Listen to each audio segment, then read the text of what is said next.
चलिए स्टार्ट करते हैं। देखिए, इससे पहले लेक्चर नंबर 7 में हमने प्रॉपर्टी 6 रो कॉलम ऑपरेशन क्या होता है, क्या वैलिड ऑपरेशन है, क्या इनवैलिड ऑपरेशन है, और उससे रिलेटेड कुछ क्वेश्चन को भी हमने लेक्चर नंबर 7 में हमने यहाँ पर डिस्कस किया था। अब उसी प्रॉपर्टी का यूज करके इस लेक्चर में बहुत सारे क्वेश्चनों की प्रैक्टिस होगी और आगे आने वाले लेक्चरों में भी, क्योंकि यही प्रॉपर्टी किंग प्रॉपर्टी मानी जाती है डिटरमिनेंट की, और यही मेन चैप्टर माना जाता है। और देखिए क्वेश्चन सर कहाँ से आप उठा रहे हैं, क्वेश्चन देखिए ये मेरे सिलेक्टेड क्वेश्चन हैं जो हम यहाँ बोर्ड पे, जो मेरी लेक्चर सीरीज में आपको डिटरमिनेंट से प्रॉपर्टी 6 या पूरे चैप्टर में जो भी क्वेश्चन आपको बोर्ड पर यहाँ पर लिखे हुए मिलेंगे, ये आपकी क्लास नोट्स में भी होने चाहिए। और यही मेन क्वेश्चन है, ये इंपॉर्टेंट क्वेश्चन भी हैं, और जेई लेवल के जेई के पर्पज से भी, और सीबीएसई बोर्ड और यूपी बोर्ड एग्जाम 2025 के उद्देश्य के अनुसार भी ये क्वेश्चन बहुत इंपॉर्टेंट होंगे। अच्छा सर, तो एनसीईआरटी क्वेश्चन आप नहीं करवाएंगे क्या? देखिए, जो ये क्वेश्चन हम यहाँ बोर्ड पे करवा दे रहे हैं, तो ये क्वेश्चन एनसीईआरटी से और उनका लेवल बहुत ऊपर है। ये क्वेश्चन जब आप यहाँ मेरा क्लास नोट्स और लेक्चर पूरा अटेंड कर लेंगे, तो जब आप एनसीईआरटी खुद सॉल्व करने बैठेंगे ना, तो वो आपको बिल्कुल चूरन लगेगी, बिल्कुल बहुत हलवा बुक लगेगी, क्योंकि जो लेवल ऑफ क्वेश्चन का डिफिकल्टी लेवल है यहाँ पर, वो एनसीईआरटी से बहुत ऊपर है। क्योंकि हम जेई लेवल के क्वेश्चन को भी यहाँ पे डिस्कस कर रहे हैं ना, तो आप एनसीईआरटी करके ये क्यों कह रहे हैं कि एनसीईआरटी क्वेश्चन लगवाइए, एनसीईआरटी क्वेश्चन लगवाइए, क्योंकि एनसीईआरटी से ऊपर के क्वेश्चन हम यहाँ पे डिस्कस कर रहे हैं। एनसीईआरटी के क्वेश्चन को डिस्कस करेंगे तो फिर और समय बर्बाद हो जाएगा। तो समय को बचाते हुए और जो अच्छे सवाल हैं उन्हीं को यहाँ पे डिस्कस करेंगे, ताकि कमजोर सवाल के लिए फिर अगर आप कमेंट करेंगे पर्टिकुलर एनसीईआरटी का ये क्वेश्चन बता दीजिए, तो फिर हम उसके लिए अलग से सेपरेट वीडियो बना देंगे। लेक्चर सीरीज में उसको हम इंक्लूड नहीं करेंगे, जिससे मेरा और लंबा लेक्चर ना हुआ करे। ठीक है, तो फिलहाल हम ये क्वेश्चन जो कि मेरे क्लास नोट से उठाया है हमने, ये हमारा सिलेक्टेड क्वेश्चन है। अब इसी प्रॉपर्टी 6 का यूज करके हमें बहुत सारे क्वेश्चन करेंगे और इनकी प्रैक्टिस करेंगे, ताकि हम प्रॉपर्टी 6 का अच्छे से यूज कर पाएं और फैमिलियर हो जाए बिल्कुल, और मजा आने लगे। प्रॉपर्टी 6 को लेकर हम डरे ना, किंग प्रॉपर्टी जिसको रो कॉलम ऑपरेशन भी बोलते हैं। देखिए ठीक है, अब इसमें क्या करना है, डेल का मान ज्ञात करना है। देखिए, हमने कहा कि प्रॉपर्टी की मदद से जितनी भी डिटरमिनेंट की प्रॉपर्टी हैं 6, उनकी मदद से हम डिटरमिनेंट की कैलकुलेशन को रिड्यूस कर देते हैं, कम से कम कर देते हैं। ठीक है, और जैसे यहाँ पर आप देख रहे हो, अगर हमने पूछा है कि इस डिटरमिनेंट का मान ज्ञात करना है, तो अगर आप R1 के अलॉन्ग ऐसे सिंपली बिना प्रॉपर्टी लगाए एक्सपेंड कर देंगे ना, तो कैलकुलेशन इतनी भारी हो जाएगी कि आप उसको सॉल्व करते रह जाएंगे। हाँ, सॉल्व तो होगा पर बहुत समय कंज्यूम कर लेगा आपका। जैसे मान लीजिए 265 इंटू ये इसका मल्टीप्लाई माइनस इसका मल्टीप्लाई, देखिए कितना लंबा हो जाएगा। यही अगर आप प्रॉपर्टी का यूज़ कर लेंगे तो ये क्वेश्चन मिनटों में हो जाएगा और चंद कैलकुलेशन में हो जाएगा। आपको भारी कैलकुलेशन से बच पाएंगे आप जब आप प्रॉपर्टी का यूज़ कर लेते हैं डिटरमिनेंट में। ठीक है, आइए देखते हैं कि प्रॉपर्टी 6 का इसमें किस प्रकार से यूज़ होगा और कैसे कैलकुलेशन रिड्यूस होगी with the help of property. अब आपको पता है कि हम डिटरमिनेंट में प्रॉपर्टी 6 लगाते हैं। रो कॉलम ऑपरेशन, जो वैलिड रो कॉलम ऑपरेशन होते हैं, उनको लगाने से जो डेल का इस डेल का मान आएगा, जो रिड्यूस डिटरमिनेंट होगी उसका मान होगा वो सेम होगा। तो क्यों रिड्यूस डिटरमिनेंट का मान निकाल लेंगे, वही इसका मान होगा। ठीक है, तो प्रॉपर्टी 6 के वैलिड ऑपरेशन क्या होते हैं और इनवैलिड ऑपरेशन क्या होते हैं, हमने लेक्चर नंबर 7 में डिटेल में डिस्कस किया है। फिर भी अगर लेक्चर नंबर 7 में किसी को कोई प्रॉब्लम हुई है, तो वो लेक्चर नंबर 8 के माध्यम से उस प्रॉब्लम को यहाँ पे दूर कर लेगा, क्योंकि अब यहाँ पे एप्लीकेशन है प्रॉपर्टी 6 का। ठीक है, तो जब एप्लीकेशन है तब आपको ज़्यादा अच्छे समझ में आएगा। ठीक है, आइए देखते हैं, सॉल्व करते हैं। देखिए, अच्छा देखिए, और इसमें ये क्या है कि देखिए सबके रास्ते अलग अलग हो सकते हैं। ये एक ऐसा चैप्टर है डिटरमिनेंट, जिसमें आप कुछ करेंगे तो टीचर कुछ करेगा, तीसरा बच्चा कुछ और करेगा। कैसे? मान लीजिए किसी बच्चे का मन कर रहा है, सर हम इसको रिड्यूस करना है ना, देखिए घटा कर हम इतना छोटा नंबर ला दें जिससे मल्टीप्लाई करना और घटाना बहुत आसान हो जाए। अगर हम इसमें से इसको घटा दें या R1 में से R2 घटा दें, तो भी नंबर, कोई बच्चा R1 में से R2 घटाएगा, कोई R2 में से R3 घटाएगा। तो हम यहाँ पे क्या करते हैं, पहले ये मेरा मन है, आप किसी और प्रकार से भी इसको डिटरमिनेंट को रिड्यूस कर सकते हैं with the help of property 6। तो हम सोच रहे हैं, देखिए ये है C1 और इसका अगर हम इसका मल्टीप्लाई दुगना करके अगर C1 को चेंज कर दें हम, कैसे, C1 प्लस C3 और माइनस का 2C2। देखिए ये ऑपरेशन अगर हम लगा देंगे तो थोड़ा सा शायद और रिड्यूस हो जाएगा। ठीक है, आप कुछ भी कर सकते दीजिए, आप R1 माइनस R2 कर दीजिए, आप C1 माइनस C2 कर दीजिए। देखिए आपको पता है जो वैलिड ऑपरेशन होते हैं वही ऑपरेशन यहाँ लगेगा। देखिए ये ऑपरेशन वैलिड है कि नहीं जो आप लगा रहे हैं, इसको चेक भी करिए। देखिए C1 चेंज होगा, कैसे चेंज होगा? C1 के कॉलम में C3 के एलिमेंट जुड़ेंगे और इसके दुगने, इसका दुगना इसमें से घट जाएगा, तो जो आएगा वो, यानी कि C1 ही चेंज हो रही है। एट ए टाइम आप एक ऑपरेशन लगाए तो ज़्यादा अच्छा है। हाँ, अधिक से अधिक 3x3 के डिटरमिनेंट में आप 2 ऑपरेशन लगा सकते हैं, 3 रो चेंज नहीं कर सकते, ठीक है। डेल अच्छा, अब C1 प्लस C3 जोड़ेंगे, 265 219 हो जाएगा तुम्हारा ये 475 85 84 और 280, हाँ 4 बच जाएगा यहाँ पे।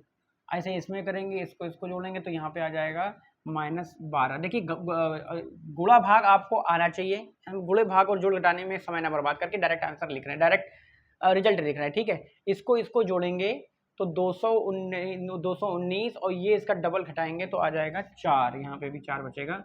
और हम थोड़ा सा मिला भी ले लेंगे कैलकुलेशन के पर्पज से, ताकि आगे दिक्कत ना हो। 4 - 12 और बाकी जो दो, देखिए C1 ही अनचेंज चेंज है ना, और बाकी ये 2 कॉलम तो अनचेंज है, तो इनको ऐसे लिख दीजिए 240 225 198 219 198 181, ठीक है।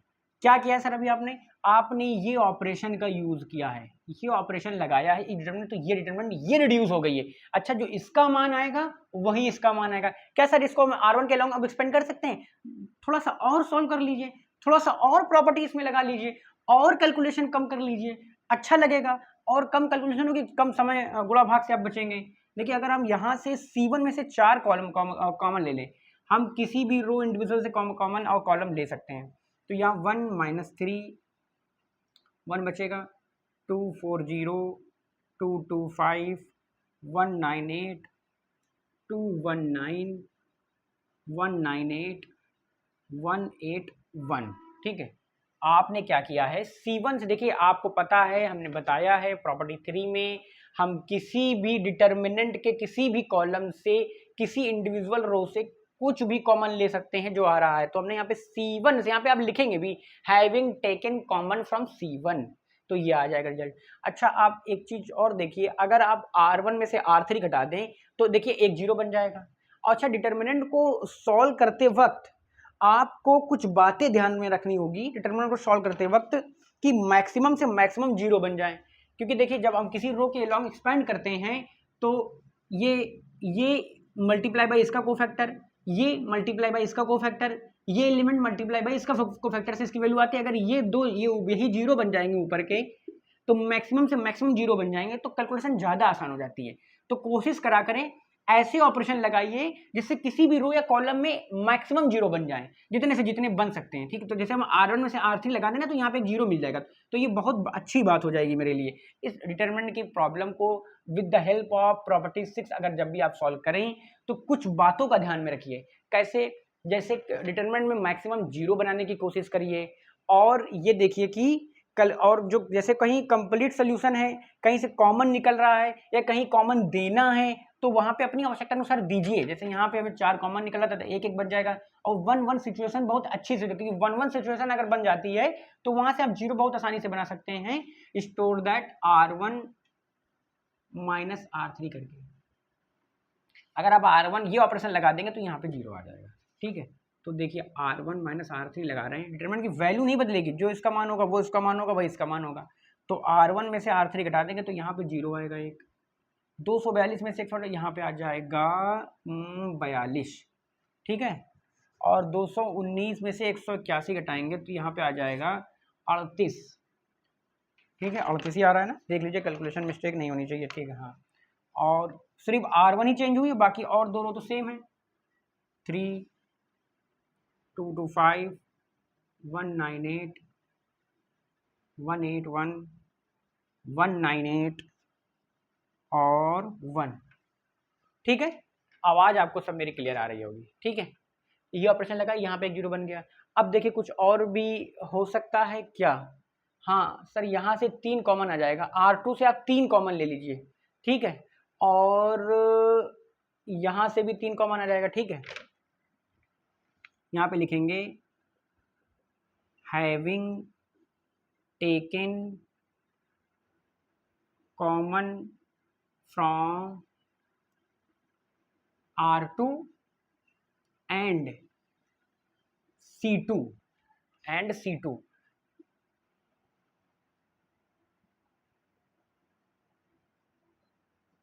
तीन कॉमन R2 से ले लो और तीन कॉमन C2 से ले लो। देखो तीनों में तीन तीन आ रहा, तीन का तीन से डिविजिबल है, तो जो मेरी नया वैल्यू, जो मेरी रिड्यूस डिटर्मिनेंट आ जाएगी, और 0 14 तो यहाँ 42 होता है, तो यहाँ 14 बचेगा, 38 -1 1, 3 कॉमन आ जाएगा यहाँ से, तो आ जाएगा तुम्हारा 3 से 3 × 5 = 15, 75 आ जाएगा ये तुम्हारा, ठीक है।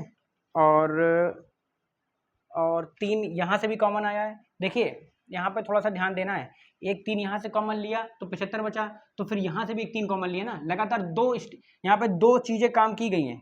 देखिए कैसे, इस कॉलम से अगर 3 कॉमन ले लेंगे तो यहाँ 14 बचेगा, और यहाँ बचेगा 3 × 18 3 69, यहाँ बचेगा 3 × 18 3 × 18 66 बचेगा, ठीक है। ये 3 कॉमन लिया ऊपर से, अब यहाँ से भी तो 3 कॉमन आ रहा है, तो जब यहाँ से 3 कॉमन आएगा तो यहाँ ऑलरेडी 25 रहेगा। देखिए यहाँ से जो है यहाँ से 2 बार 3 कॉमन आया है, यहाँ से 2 बार 3 कॉमन आया, क्योंकि R2 से अगर कॉमन लिया 3 तो भी यहाँ से एक बार 3 कॉमन आएगा, फिर C2 से कॉमन लिया तो ये नंबर 2 बार रिपीट हो रहा है, तो यहाँ पे एक बार 3 कॉमन लेंगे तो ये 75 बचेगा, फिर एक बार और 3 कॉमन लेंगे तो ये 25 बच जाएगा, ठीक है।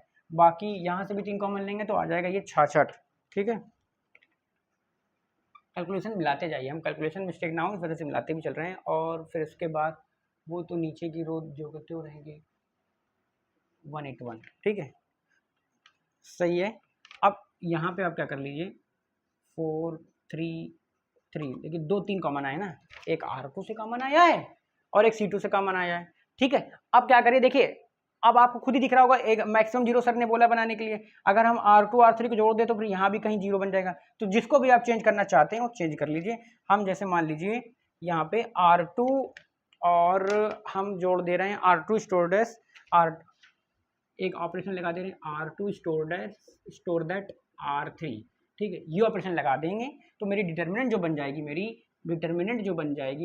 4 × 12 12 36, ये मल्टीप्लाई में होगा, और 0 14 38 ये आया मेरा, और ये बदल रहा है तो यहाँ पे एक 0 आएगा, और ये 6 5 11 6 2 8 91 आएगा यहाँ पे, और ये आएगा 2 4 7। R2 और R3 को जोड़ना है, R2 और R3 को जोड़ना है, ठीक है। R3 तो चेंज नहीं होगी तो ये 1 रहेगा, 66 रहेगा और 181 रहेगा, ठीक है। अब ये मेरी डिटरमिनेंट रिड्यूस हो गया। अब इससे ज़्यादा रिड्यूस और भी कर सकते हैं, जिसको मन चले कर ले, इससे से इसको और घटा दे, और इसमें से इसको घटा दे, इसमें से इसको घटा दे, तो ये और नंबर छोटे हो जाएंगे। पर हमें लगता है अब इससे ज़्यादा ऑपरेशन लगाने की जरूरत नहीं है, लेकिन लगा देंगे तो वो भी गलत नहीं होगा, तो ये और रिड्यूस हो जाएगी। पर अब हम यहाँ पे C3 के लॉन्ग एक्सपेंड कर दें, क्यों R1 के लॉन्ग क्यों नहीं एक्सपेंड करेंगे, क्योंकि देखिए C3 में ज़्यादा जीरो हैं, तो C3 में हमें इसका कोफैक्टर निकालने की जरूरत नहीं पड़ेगी, और इसका कोफैक्टर सिर्फ एक कोफैक्टर निकालना है, तो एक्सपैंड अलॉन्ग C3 के अलॉन्ग एक्सपैंड करने पर due to more zero present in C3 C1, इस C1 में ज़्यादा जीरो होने की वजह से कोफैक्टर निकालने नहीं पड़ेंगे दो एलिमेंट के, इसलिए हम C1 के अलॉन्ग ही एक्सपेंड करेंगे। तो ये और ये कटा, ठीक है, तो इसका मल्टीप्लाई माइनस इसका मल्टीप्लाई, ठीक है, तो आ जाएगा 36 × 14 2 4 7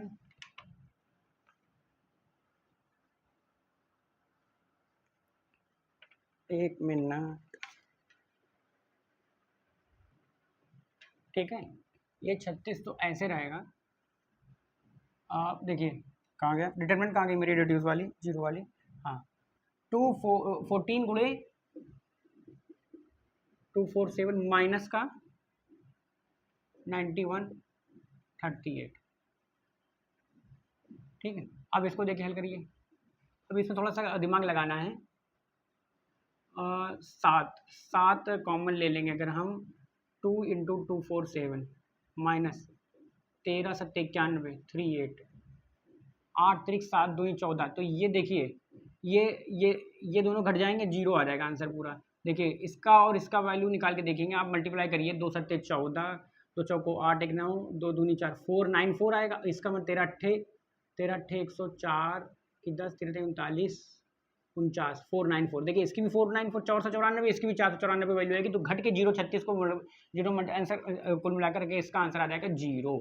ठीक है, आई होप आपको ये क्वेश्चन समझ में आया होगा। इसमें हमने प्रॉपर्टी 6 का अच्छे से यूज़ किया है, एप्लीकेशन किया है और ऑपरेशन लगाए हैं। देखिए ये मेरा रास्ता है, हम ऐसे ऐसे ऐसे ऑपरेशन लगाते लगाते यहाँ तक आ गए और फिर हमने एक्सपेंड कर दिया। आपका रास्ता कुछ और भी हो सकता है, जैसे कोई बच्चा कहे सर हम C2 में से C1 घटा दें, हम R1 में से R2 यही घटाते हुए चले, आप वैसे भी कर सकते हैं, वैसे भी आंसर शायद और जल्दी आ जाएगा। इस तरीके से आंसर थोड़ा सा और लंबा हो गया और हमें यहाँ पे भी थोड़ा बहुत गुणा भाग करना पड़ गया है, पर आपका रास्ता और अच्छा हो सकता है, हमसे भी अच्छा हो सकता है, तो आप उस तरीके से भी इसको कर सकते हैं। अब हम अगले क्वेश्चन की तरफ चलेंगे, तो इसको थोड़ा सा हम देखिए, एक दूसरा क्वेश्चन है जो ये भी प्रॉपर्टी 6 की मदद से बहुत आसानी से हो जाएगा। देखिए जब आप इस तरह के क्वेश्चनों को पहली बार मिलेंगे ना, तो आपको थोड़ा डर लगेगा और कंफ्यूजन सी होगी, लगेगा कि आपको कुछ याद करना है। लेकिन जैसे ही जैसे हम इतनी क्वेश्चन की प्रैक्टिस करा देंगे कि आपको इन क्वेश्चनों में मजा आने लगेगा। ठीक है, इसमें कोई प्रॉब्लम, इसमें कोई घबराने वाली कोई बात नहीं, बहुत मजेदार चैप्टर है ये, बहुत आसान चैप्टर होता है ये। बस प्रैक्टिस आपकी मानता है कि किस प्रकार प्रॉपर्टी 6 यूज हो रही है। सबसे इंपॉर्टेंट प्रॉपर्टी होती है, यही मेन चैप्टर है डिटर्मिनेंट का। ठीक है, आप इससे पहले वाली जो प्रॉपर्टी 1 2 3 4 5 है, वो भी इनका भी यूज होता है, कॉमन ऑमन लेना, मल्टीप्लाई करना, वो सब तो आप पहले से ही सीख के आए हुए हैं ना, तो वहां भी यहाँ भी हल्का हल्का यूज होता जाता है। देखिए अब हमें प्रूव करना है कि ये डिटर्मिनेंट ए बी सी से इंडिपेंडेंट है। इट मीन्स कि इसकी वैल्यू कोई न्यूमेरिकल वैल्यू होगी, इसकी ए बी सी इसके वैल्यू में नहीं आ रहा होगा, तो हमें वही दिखाना होगा। तो इसको कह रहे खोलते हैं। सर देखिए आपने कहा था कि किसी इस प्रकार डिटरमिनेंट को प्रॉपर्टी 6 लगाने से पहले ये दिमाग में रखना होता है कि मैक्सिमम 0 बन जाएं, और जैसे कहीं कंप्लीट सोल्यूशन नहीं है तो उसे इनकम्प्लीट कर दें। और दूसरी बात है, हमें सिमेट्रिकल एलिमेंट बनाने होते हैं और कॉमन अपनी आवश्यकता अनुसार किसी रो या कॉलम से ले लें और किसी और रो या कॉलम में दे दें। इससे पहले वाले लेक्चर में हमने इस प्रकार से किया हुआ है कि कॉमन कहीं और से लिया है और कहीं और दे दिया है अपनी आवश्यकता अनुसार। तो ये सब डिटरमिनेंट के प्रॉब्लम को सॉल्व करते वक्त ध्यान में रखनी होती है। ठीक है, फिलहाल देखिए यहाँ पर जो तीसरी ट्रिक है, जैसे हमने बताया है 4 ट्रिक। पहली कि मैक्सिमम 0 क्रिएट करें किसी भी रो या कॉलम में। देखिए कहाँ किस रो में और किस कॉलम में बन सकती, तो वहाँ बनाने की कोशिश करें। दूसरा, कंप्लीट सोल्यूशन को इनकम्प्लीट सोल्यूशन को ये सब मेरे नोट्स में लिखा हुआ है, आपको नोट करने की आवश्यकता नहीं है, आपको सिर्फ यहाँ पे सवाल समझना है, उसकी स्ट्रेटेजी समझना है, कैसे सॉल्व करा जा रहा है। आपको क्लास नोट्स आपको पता है टेलीग्राम के माध्यम से, यूट्यूब लिंक में मेरे वीडियो के नीचे लिंक आएगा टेलीग्राम चैनल के, उस पर क्लिक करके आप डायरेक्ट मेरे चैनल पर जाकर के उस PDF डाउनलोड कर सकते हैं, ऑलरेडी अपलोडेड है। इनकम्प्लीट सोल्यूशन को कंप्लीट सोल्यूशन बना सकते हैं, इस प्रकार से भी सोच सकते हैं डिटरमिनेंट के प्रॉब्लम को सॉल्व करने से पहले। ठीक है, और क्या है, सिमेट्रिकल एलिमेंट्स बनाने की कोशिश भी कर सकते हैं और कॉमन लेके किसी और रो से किसी और रो में भेज सकते हैं। ये सब इस प्रकार, बस इनसे इतने ज़्यादा चार काम से ज़्यादा काम डिटरमिनेंट में करने कभी नहीं किए जाते हैं, ना ही कभी करे जाएंगे। बस इन्हीं 4 काम के इर्द गिर्द पूरे डिटरमिनेंट की प्रॉपर्टी 6 के क्वेश्चन घूमे हुए हैं। ठीक है, यहाँ पे देखिए हमें 0 बना लेंगे। जैसे कोई बच्चा सोचेगा सर यहाँ पे 1 है, यहाँ भी 1 है, तो R1 में से R2 घटा दीजिए और R2 में से R3 घटा दीजिए। ठीक है, और यहाँ 2 0 बन जाएंगे और किसी एक इसी रो के लॉन्ग एक्सपैंड कर दीजिए, फिर देखते हैं जो आएगा और आंसर इसका 0 आना चाहिए या न्यूमेरिकल वैल्यू होना चाहिए। देखिए जब इसका मल्टीप्लाई करेंगे, इसका मल्टीप्लाई करेंगे, थोड़ा सा ज़्यादा कैलकुलेशन हो जाएगी। ठीक है, तो पता नहीं कटे ना कटे, वैसे कट जाएगा, हालांकि वो कैलकुलेटिव ज़्यादा हो जाएगा। तो कम कैलकुलेटिव हो तो थोड़ा सा यहाँ पर दिमाग लगाते हैं। देखिए यहाँ पे BC है, यहाँ C है, यहाँ AB है, यहाँ BC C है। अगर यहाँ पे A होता, यहाँ पे B होता और यहाँ पे C होता, तो देखिए ABC बन गया। यहाँ भी एक 1 1 1, यहाँ भी ABC सेम बन गया, फिर ABC कॉमन ले लेते हैं, तो यहाँ भी 1 1 1 आ जाता, तो कितना आसान हो जाता ना। तो देखिए उसी प्रकार से कुछ, देखिए कोई कहीं आपको लगेगा सवाल देख करके ये इनकम्प्लीट सा लिखा हुआ है, इसको कंप्लीट कर दीजिए। यहाँ पे A से मल्टीप्लाई कर दीजिए, यहाँ पे B से, यहाँ से C से। देखिए तो क्वेश्चन उतारिए, ABC से मल्टीप्लाई और डिवाइड करिए, 1 BC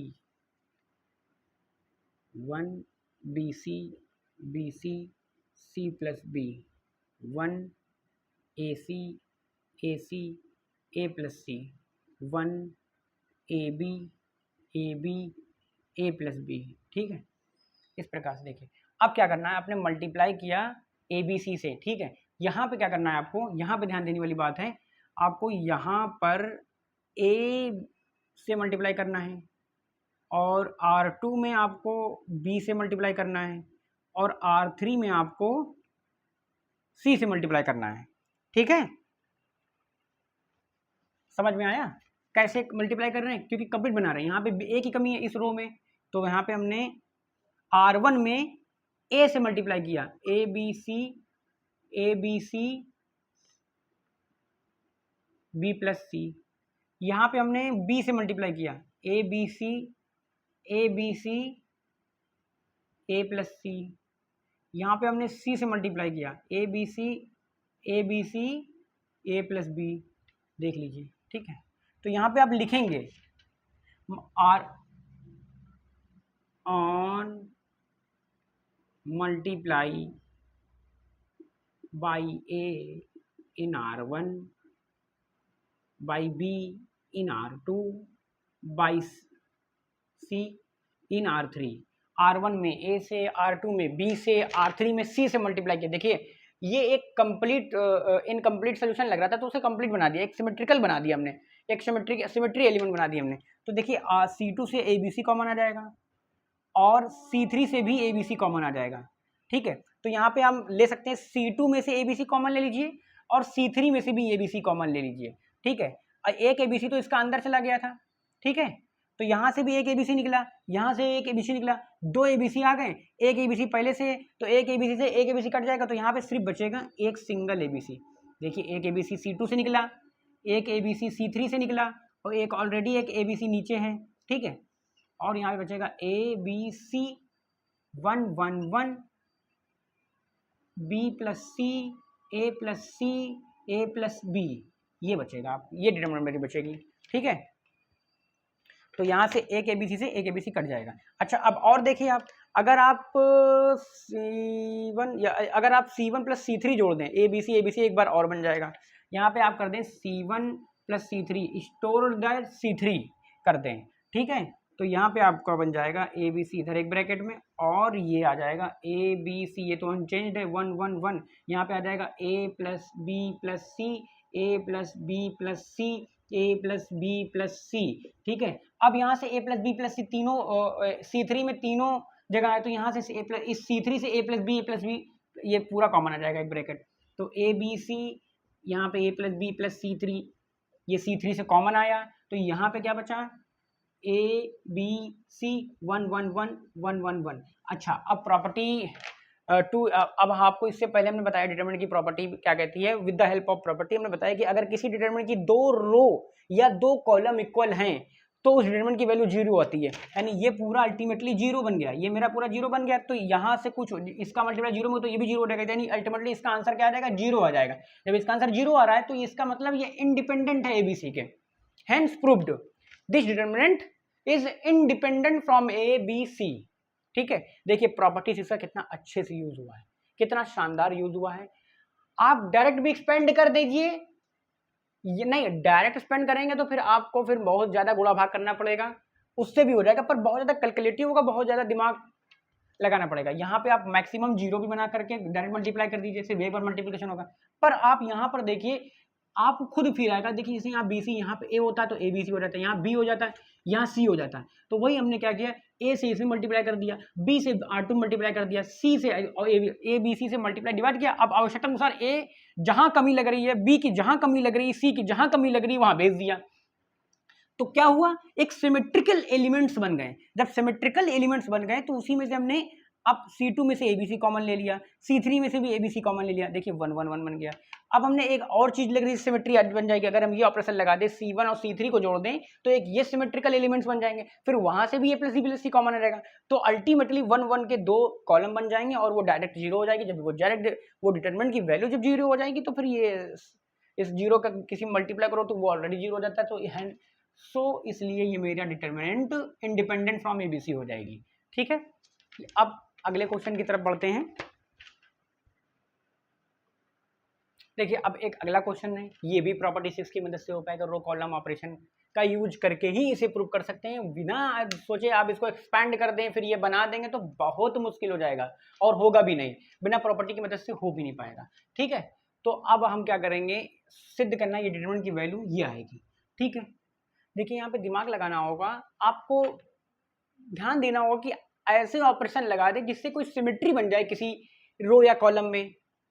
फिर जब सिमेट्री बन जाएगी, सेम सेम एलिमेंट बन जाएंगे तो वो कॉमन आ जाएंगे, वहां 1 हो जाएगा, 1 1 हो जाएगा तो वहां पे हम डिफरेंस ले लेकर के वहां 0 बना लेंगे, फिर एक्सपैंड कर देंगे, फिर मेरा आंसर आ जाएगा। ये बात को आपको ध्यान में रखनी है कि हमें डिटरमिनेंट की प्रॉब्लम को सॉल्व करने से पहले ये देखना है कि सिमेट्रिकल एलिमेंट्स कैसे बन पाएंगे। जिस रो या कॉलम में सिमेट्रिकल एलिमेंट बन सकते हैं तो वहां बनाने की कोशिश करेंगे। जैसे इस क्वेश्चन के माध्यम से देखिएगा, यहाँ पे 2c है, यहाँ 2a, यहाँ 2b है। अगर a b और ये पूरा जोड़ दे तो यहाँ पे बन जाएगा 2a 2b 2c, यहाँ पे भी बन जाएगा 2a 2b 2c, यहाँ भी बन जाएगा 2a 2b 2c। यानी कि हम पूरे c1 यानी कि c1 c2 c3 को जोड़ने से ही आएगा, r1 r2 r3 को जोड़ने से नहीं बनेगा सिमेट्रिकल एलिमेंट्स। ठीक है, तो यहाँ पे हम ऑपरेशन लगाएंगे c1 store that c1 plus c2 plus c3, यानी कि ये ऑपरेशन अगर हम लगा रहे हैं तो C1 में सिमेट्रिकल एलिमेंट बन जाएंगे।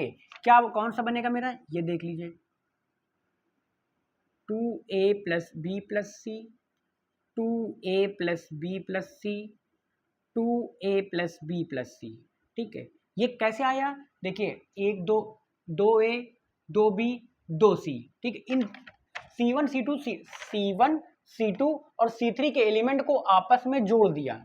ठीक है, ऐसे ही, अच्छा ये दो रो तो चेंज रहे, अनचेंज रहेगी ना, ये दोनों रो तो a b plus C plus 2a, क्योंकि आपको पता है ना जो रो चेंज हो रही बस वही चेंज होगी, बाकी तो और कोई ऑपरेशन तो लगाया नहीं है, तो जो चेंज रो होगी उसको चेंज होगी, बाकी और दो सेम रो तो उसको जो का तो ऐसे ही उतार दीजिए, b b c plus a plus 2b, ये डिटरमिनेंट बन जाएगी। ठीक है, ये मेरी इसकी वैल्यू और इसकी वैल्यू बराबर होगी। ठीक है, ये हमने LHS ले लिया, LHS लेने पर हैविंग टेकन LHS, अब यहाँ से क्या करिए, देखिए C1 से ये कॉमन ले लीजिए, 2a प्लस बी प्लस सी, 2a प्लस बी प्लस सी कॉमन ले लिया हमने, तो 1 1 1 आएगा, a b plus C plus 2a, a b b c plus a plus 2b। देखिए सिमेट्रिकल एलिमेंट बनाए, फिर वो कॉमन लिया तो 1 1 टाइप के एलिमेंट मेरे बन गए। अब आपको दिख रहा होगा R1 में से R3 घटा दें या R3 में से R1 घटा दें, तो यहाँ पे हम R3 में से R1 घटा दें और स्टोर दैट कर दें R3, यानी R3 रो को चेंज कर दें, तो 2 एक ब्रैकेट में a plus B plus C. ठीक, यहाँ पे हमने R3 में से R1 घटाया है, तो जो चेंज तो सिर्फ R3 होगी और दो रो तो चेंज होगी नहीं, तो उसको हम आँखी बन करके ऐसे ही उतार देते हैं, 1 b plus C plus 2a और b, ये दोनों रो तो हमने जो करते हो ऐसे ही लिख दिया। यहाँ पे देखिए इसमें से ये घटेगा 0 आएगा, इसमें से ये घटेगा 0 आएगा। ठीक है, इसमें से ये घटेगा a प्लस बी प्लस सी आ जाएगा। ठीक है, एक बी कम हो जाएगा ना, तो ये मेरा डिटरमिनेंट रिड्यूस होकर के आ जाएगा। देखिए एक रो या किसी कॉलम में मैक्सिमम 0 बन गए, अब आप चाहिए तो एक्सपेंड कर दीजिए, कर देंगे एक्सपेंड, तो हम यहाँ R3 के अलॉन्ग एक्सपेंड करने पर एक्सपैंड अलॉन्ग R3, जब आप R3 के अलॉन्ग एक्सपेंड करेंगे तो ये तो बाहर लिखा हुआ a प्लस बी प्लस सी, तो जब R3 के अलॉन्ग एक्सपेंड करेगा तो ये रो और ये कॉलम कट जाएगी, इसका multiply minus a,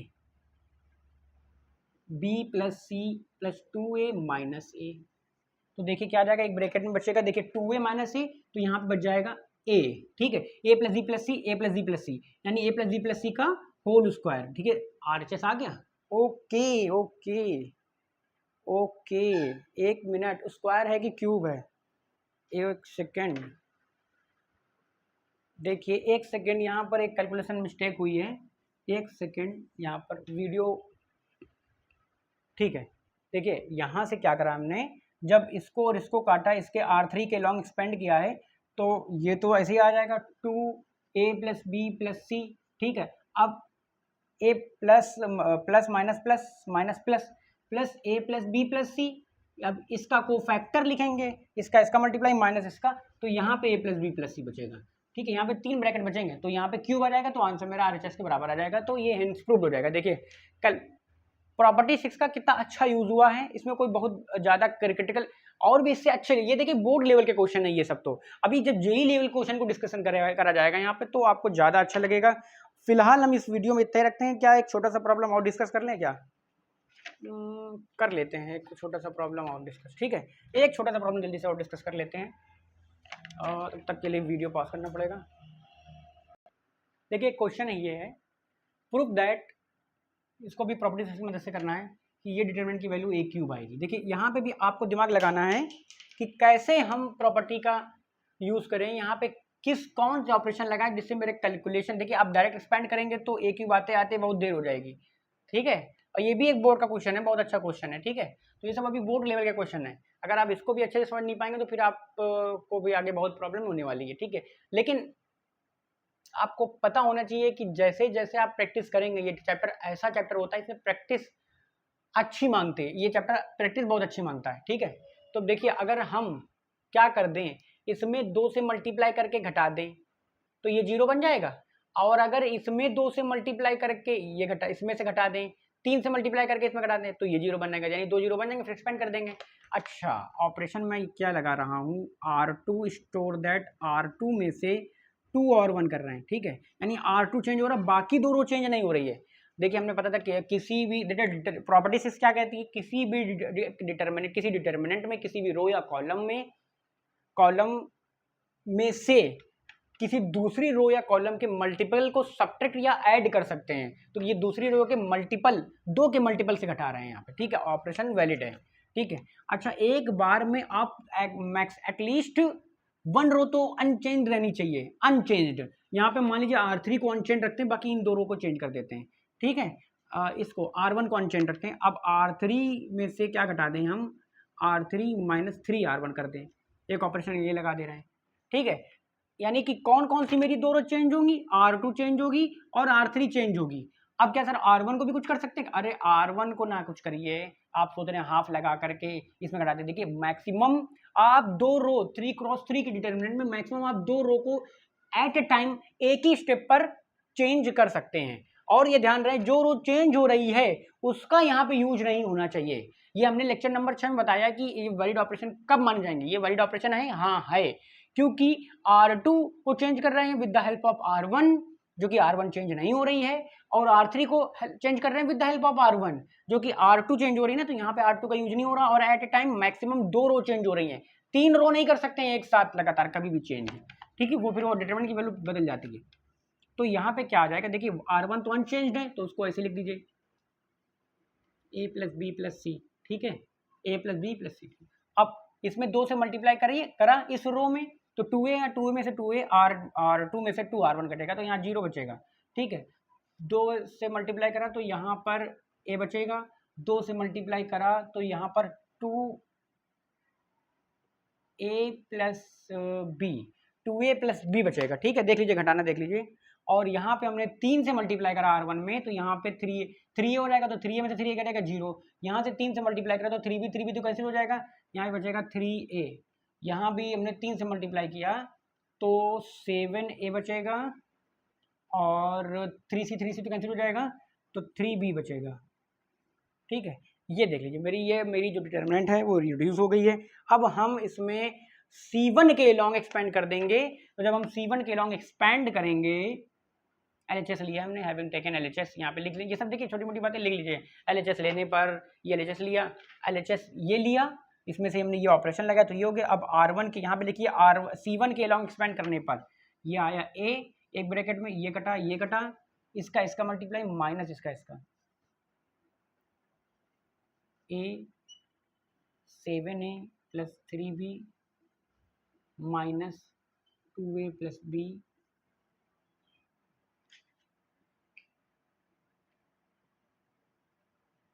plus B 3a, ठीक है। ये अपना आ जाएगा आपका। अब इसको मल्टीप्लाई कर लीजिए अंदर, 7a स्क्वायर प्लस का 3ab, और ये 3 दूनी 6 माइनस का 6ab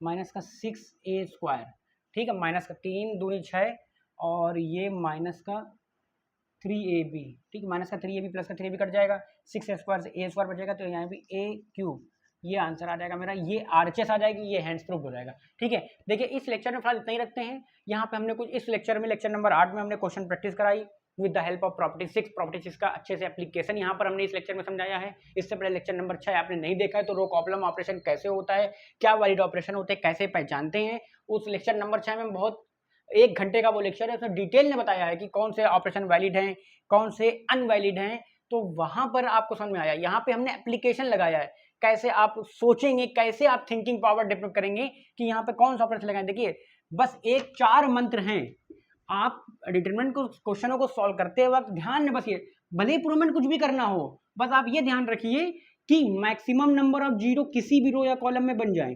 दूसरा, अगर आपको लगे कहीं कंप्लीट सोल्यूशन है, कंप्लीट एलिमेंट्स लिखे, कंप्लीट एलिमेंट है तो उसको, इनकम्प्लीट एलिमेंट है तो उसको आप कंप्लीट बनाइए। तीसरा, किसी भी रो या कॉलम से कॉमन ले लीजिए, आवश्यकता अनुसार किसी दूसरी रो या कॉलम में भेज दीजिए। ठीक है। चौथा, सिमेट्रिकल एलिमेंट बनाने की कोशिश करिए। ठीक है, सिमेट्रिकल, एक जैसे एलिमेंट, ऐसा सोचिए ऐसा कौन सा ऑपरेशन लगा दे जिससे मेरे सिमेट्रिकल एलिमेंट बन जाएंगे। सबसे मूल मंत्र तो यही है कि मैक्सिमम जीरो, ये दिमाग में रखिए, किसी भी रो या कॉलम में देखिए किस प्रकार से मैक्स जीरो बन सकता है। इसमें 2 से मल्टीप्लाई करके घटा दे तो जीरो बन जाएगा, इसमें 3 से मल्टीप्लाई करके तो घटा दे इसमें से तो जीरो बन जाएगा। ठीक है, तो इस प्रकार से जीरो बन जाएगा, फिर हम बाद में एक्सपेंड कर लेंगे, तो जो एक्सपेंड करेंगे सोल्यूशन कैलकुलेशन कम होगी, अल्टीमेटली आंसर मेरा जो RHS में दिया वो आ जाएगा। चाहे प्रूवमेंट के सवाल हो, चाहे यहाँ पे अंक वाले सवाल दिए हो डिटरमिनेंट में, उसको भी इसी प्रकार से सॉल्व करते हैं, इसी प्रकार से कैलकुलेशन कम करके जीरो बना करके सिमेट्रिकल एलिमेंट बना करके सॉल्व करने की कोशिश करते हैं, तो इजीली हो जाता है। बस यही 3-4 बातें ध्यान में रखनी होती है। ठीक है, आपको क्लास नोट इसके PDF में दे दिए जाएंगे टेलीग्राम चैनल के माध्यम से। फिलहाल इस लेक्चर में इतना ही रखते हैं, और लेक्चर नंबर 9 में आगे और इसी क्वेश्चन प्रैक्टिस करेंगे और कुछ JEE लेवल के क्वेश्चनों को भी टच करने की कोशिश करेंगे। ओके।